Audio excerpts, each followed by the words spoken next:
Hello students, today we will discuss our next topic, that is a theorem of parallel axis and theorem of perpendicular axis. ठीक है, that is a theorem of parallel axis. Simple है कि इसमें क्या है, जैसे हमने previous video में मूवमेंट ऑफ इनर्शिया किया था, क्लियर, मूवमेंट ऑफ इनर्शिया किया था कि किसी का भी जो मूवमेंट ऑफ इनर्शिया वो क्या होता है, क्लियर।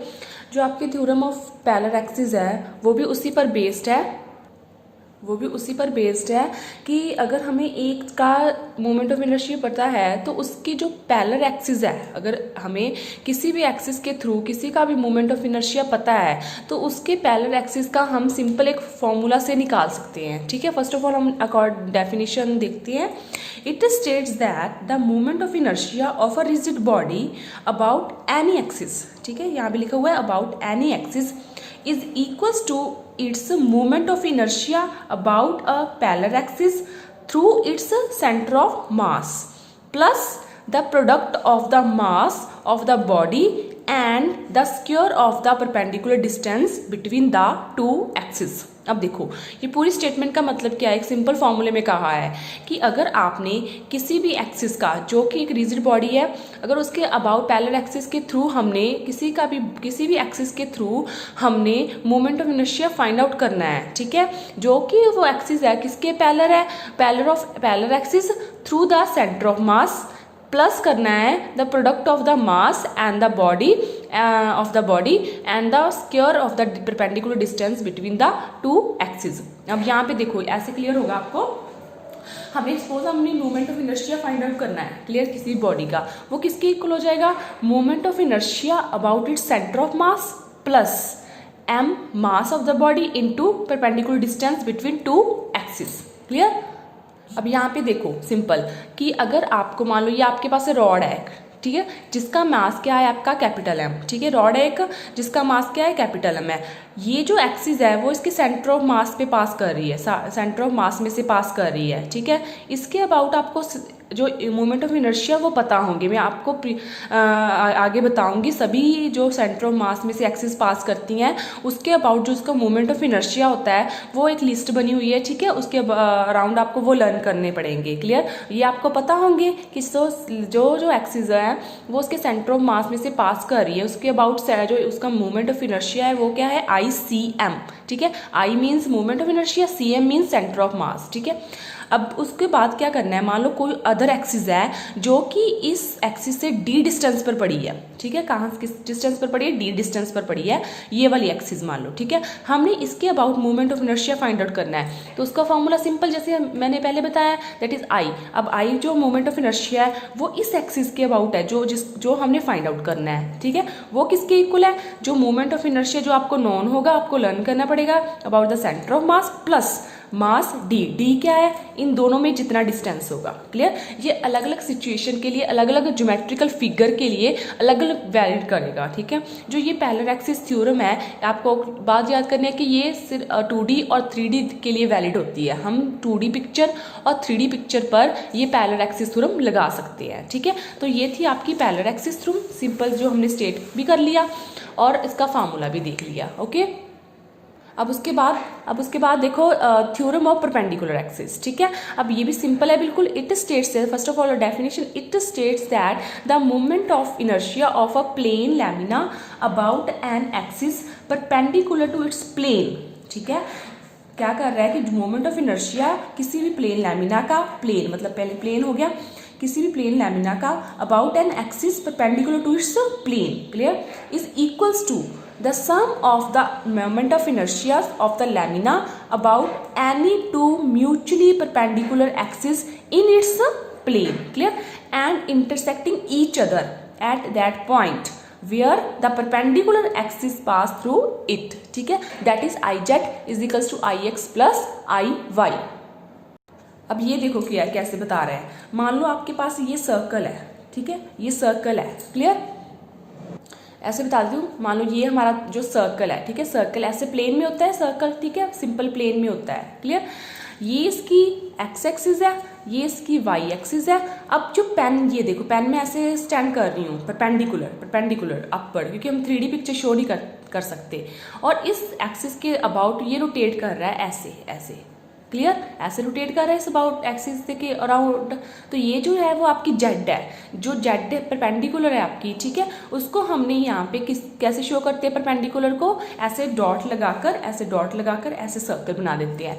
इसका मतलब क्या होता है, परपेंडिकुलर डायरेक्शन शो कर रहे हैं हम किसकी, जेड एक्सिस की। क्लियर, जैसे अभी मैंने बताया ना, देखो ये एक्स एक्सिस हो गया, ये वाई एक्सिस हो गया। अब जी जो पेन ऐसे मैंने स्टैंड कर दिया, ये उसकी जेड एक्सिस होगी जिसके अबाउट वो ऐसे रोटेट कर रहा है। क्लियर, लेकिन प्लेन कौन सा हो गया, एक्स वाई प्लेन हो गया ना, एक्स वाई प्लेन में ही है वो, ठीक है, जेड तो उसके परपेंडिकुलर बाहर है। तो अब तीनों एक्सिस देखो एक दूसरे के म्यूचुअली परपेंडिकुलर है। क्लियर, आई एक्स जो है वाई के परपेंडिकुलर है, आई वाई जेड के, मतलब तीनों एक्सिस आपस में क्या है, एक दूसरे के परपेंडिकुलर है। ठीक है, तो इसमें सिमिलरली यही कहा है कि अगर हमारे पास जो आपकी जेड एक्सिस है, जो जी वाली जेड एक्सिस क्या है, इसका जो मोमेंट ऑफ इनर्शिया होता है वो किसके इक्वल होता है, सम होता है moment of inertia about the X axis and Y axis. Simple है ये। तो अगर आपके पास एक्स एक्सिस और वाई एक्सिस ऑलरेडी दिए होंगे तो हम थर्ड जो एक्सिस है आपकी परपेंडिकुलर लाइक दिस, ठीक है, तो उसके अराउंड हम जो इसका moment of inertia find out कर सकते हैं।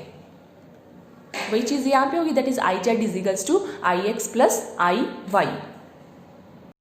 अब तक यहाँ पे कुछ लिस्ट है, कुछ डायग्राम्स बनी हुई है और मूवमेंट ऑफ इनर्शिया बताएंगे हैं। ठीक है, और एक और बता दूँ आपके +1 में जो सिलेबस है, +1 का सिलेबस है, उस सिलेबस में सिर्फ इसकी वैल्यूज लर्न करनी है आपको। मूवमेंट ऑफ इनर्शिया का डेरिवेटिव नहीं है, जो हम डेराइव करते हैं ना फार्मूला, डेरिवेशन नहीं करनी, सिर्फ फार्मूला ही लर्न करना है। ठीक है, यहाँ पे बॉडी दी हुई है, बॉडीज दी हुई है और इसका मूवमेंट ऑफ इनर्शिया लिखा हुआ है यहाँ पे, ये आपको एज इट इज लर्न करना पड़ेगा। ठीक है, एक बार मैं सिर्फ ओवरव्यू दे बता देती हूँ आपको। ठीक है, अब यहाँ पे देखो सबसे पहले क्या है, रॉड है, सिंपल रॉड है। ये जो है हमारे पास, ये इसकी एक्सिस है, तो सेंटर में से पास करे, सेंटर ऑफ मास के, जिसके अबाउट ये रोटेट करे लाइक दिस। ये आपकी रॉड है, ठीक है, इसके अबाउट जो एक्सिस है वो ऐसे रोटेट करेगी लाइक दिस। ठीक है, तो ये जो होगी आपकी ऐसे, ये एक्सिस होगी जिसके अबाउट ये ऐसे रोटेट कर रही है रॉड। ठीक है, तो इसके अबाउट जो मूवमेंट ऑफ इनर्शिया वो कितना होता है, 1/12 ml²। ठीक है, उसके बाद एक और एक्सिस है जो कि इसकी पैरेलल है। अभी हमने की थी ना पैरेलल एक्सिस थ्योरम, अगर आपको कहीं भी ये जो पैरेलल एक्सिस है वो आपको कहीं भी दे सकते हैं, ये यहाँ कहीं भी दे सकते हैं, वो डिपेंड कर, बस यहाँ पे याद क्या करना है कि उनके बीच में डिस्टेंस कितना है। जैसे कि हमने पहले पैरेलल एक्सिस थ्योरम की थी ना, जो वहाँ पे क्या था कि movement of inertia about the centre of mass plus m d²। D क्या था, उस एक्सिस जिसके अबाउट हमने फाइंड आउट करना है उसका, और इस सेंटर ऑफ मास के जो एक्सिस है कि इन दोनों में डिस्टेंस कितना है। वो एक्सिस जो है पैरेलल है, वो कहीं भी हो सकती है, आपको बस डिस्टेंस फाइंड आउट करना है। m तो वही सेम रहेगा। क्लियर, तो उसके अबाउट कितना हो गया आपका ml²/3। ठीक है, उसके बाद नेक्स्ट सर्कुलर रिंग। अभी मैंने बताया X Y plane circular ring है। ठीक है, अब ये जो है एक्सिस उसके परपेंडिकुलर है, जो प्लेन में पास कर रही है, जिसके अबाउट वो रोटेट कर रहा है सर्कुलर रिंग। ठीक है, तो उसके अबाउट मोमेंट ऑफ इनर्शिया कितना है, mr²। अब ये जो है वो उसके डायमीटर के अलॉन्ग आ गया, सर्कुलर रिंग दिया हुआ है अलॉन्ग द डायमीटर के अलॉन्ग कितना आ गया आपका, जब वो डायमीटर के अलॉन्ग रोटेट कर रहा है तो उसके अकॉर्डिंग आ गया ID = ½ mr²। ये आपको एज इट इज लर्न करने पड़ेंगे। अब देखो ये इसका कंसेप्ट समझो, सर्कुलर रिंग, जो ये वाली एक्सिस है वो तो ये हो गई। ठीक है, जो ये वाली एक्सिस सिंपल परपेंडिकुलर वो ऐसे से रोटेट करेगा, ऐसे ऐसे ऐसे। ठीक है, तो उसका मोमेंट ऑफ इनर्शिया कितना है, mr²। अब ये जो डायमीटर के अलॉन्ग कह रहा है, डायमीटर क्या हो गया, ऐसे ऐसे। ठीक है, तो ऐसे रोटेट करेगा लाइक दिस, ऐसे ऐसे। क्लियर, डायमीटर के अलॉन्ग, तो उसके अकॉर्डिंग मोमेंट ऑफ इनर्शिया कितना हो गया, ½ mr²। अब उसके बाद नेक्स्ट डिस्क समझते हो आपने। ठीक है, डिस्क सर्कुलर डिस्क होती है, तो उसका भी सिंपल। अब देखो जो रिंग होता है वो तो होलो होता है, हॉलो। ठीक है, ये हॉलो होता है, अंदर से कुछ भी नहीं होता, सिर्फ साइड पे उसके ऐसे लाइन होती है। क्लियर, जो डिस्क होती है आप CD डिस्क लगा सकते हो, CD लगा सकते हो। CD आप सॉलिड होती है ना अंदर से, लेकिन होती सर्कुलर है। उसके अकॉर्डिंग भी movement of inertia about it's perpendicular axis and about its diameter, वो ऑलरेडी दो अलग अलग वैल्यूज दे रखी हैं। ये movement of inertia about the centre axis और ये आपका ID that is about the diameter. ये आपको लर्न करने में पड़ेंगी एज इट इज। ठीक है, उसके बाद नेक्स्ट देखो सिलेंडर समझते हो। ठीक है, सिलेंड्रिकल बॉडी कोई भी। क्लियर, तो ये दो दी हुई, एक तो ये देखो और एक ये वाला देखो। ठीक है, ये सिलेंडर है, ये भी सिलेंडर है। इस यहाँ पे ये इसके ऐसे सर्कुलर के अलॉन्ग, ठीक है, ऐसे। क्लियर, और यहाँ पे है इसके अलॉन्ग। क्लियर, ये डायमीटर लगा लो, ये ऐसे सिंपल वर्टिकल लगा लो। इसके अबाउट होता है I = ½ mr² और इसके अबाउट एक्सिस के about I = mr²/2 + ml²/12। Clear, उसके बाद ये आ गया आपका solid sphere about diameter. About diameter देखा है सॉलिड स्फीयर। सॉलिड स्फीयर जैसे 3D पिक्चर होगी आपकी, बॉल लगा लो, फुटबॉल लगा लो, ठीक है, चाहे क्रिकेट बॉल लगा लो, वो आपका स्फीयर हो गया, एक 3D पिक्चर होगी। तो उसके डायमीटर के अलॉन्ग आपका जो एक्सिस मोमेंट ऑफ इनर्शिया वो होता है आपका 2/5 mr²। उसके बाद से कुछ और फिगर्स आ गई, जैसे एंगुलर, सिलेंडर और रिंग, ठीक है। अब यहाँ पे देखो ये क्या होता है, एक रिंग के अंदर दूसरा रिंग होना। कुछ टर्म्स होती है ना, कुछ फिगर्स होती हैं जहाँ पे वो होता है कि सिंपल आपका एक कुछ विड्थ होती है लाइक दिस, ऐसे है कुछ ऐसे, मतलब ये उसकी विड्थ हो गई लाइक दिस, ये वाली विड्थ होगी ना एक, मतलब ठीक है, ऐसे रिंग होते हैं कहीं। तो उसके अबाउट मोमेंट ऑफ इनर्शिया आपका क्या आ जाएगा, दैट इज mr के r1 जो है इंटरनल रेडियस है और r2 एक्सटर्नल रेडियस है। तो mr/2 r1² + r2²। Clear. Spherical shell, shell क्या होता है, स्फेरिकल 3D पिक्चर होगी, एक तरह की बॉल होगी जैसे प्लास्टिक बॉल, अंदर से खाली होती है ना। देखो एक तो स्फीयर हो गया, सॉलिड स्फीयर भी बोल सकते हैं, सिंपल स्फीयर भी बोल सकते हैं हम। सॉलिड जो अंदर से भरा हो, क्लियर, लाइक क्रिकेट बॉल जहाँ, क्लियर। और दूसरा जो शेल हो गया वो प्लास्टिक की बॉल्स नहीं होती जो अंदर से हॉलो होती है, खाली होती हैं, वो शेल हो गया। उसके अबाउट जो moment of inertia diameter that is 2/3 mr²। Last figure है आपकी, दैट इज अ स्लैब, और आपकी क्यूबिकल स्लैब होगी या अदर क्यूबाइड स्लैब्स होगी, ठीक है। उसका जो मोमेंट ऑफ इनर्शिया होता है that is m/12 a² + b²। ए और बी क्या है आपकी, ये डायमेंशंस हैं इसकी, लेंथ और ब्रेथ, ठीक है। तो ये आपके कुछ मोमेंट ऑफ इनर्शिया हो गए इस चैप्टर के, जो आपको एज इट इज लर्न करने हैं। न्यूमेरिकल पर्पज़ के लिए यूज़ कर सकते हो आप, और अदर पर्पज़ के लिए यूज़ कर सकते हो आप। और कुछ मोमेंट ऑफ इनर्शिया आपके जो मैं ऑलरेडी बता चुकी हूँ, ये आपकी बुक में भी एज इट इज़ दिए हुए हैं, इस तरह आप एज इट इज़ लर्न कर सकते हो। और जो मैंने करवाए हैं नोटबुक पे वो भी आप ऐसे कर सकते हो, ठीक है। ये कुछ आपके मोमेंट ऑफ इनर्शिया जो आपको एज इट इज़ लर्न करने पड़ेंगे। क्लियर। एक बार ओवरव्यू देख लो parallel axis perpendicular axis theorem का।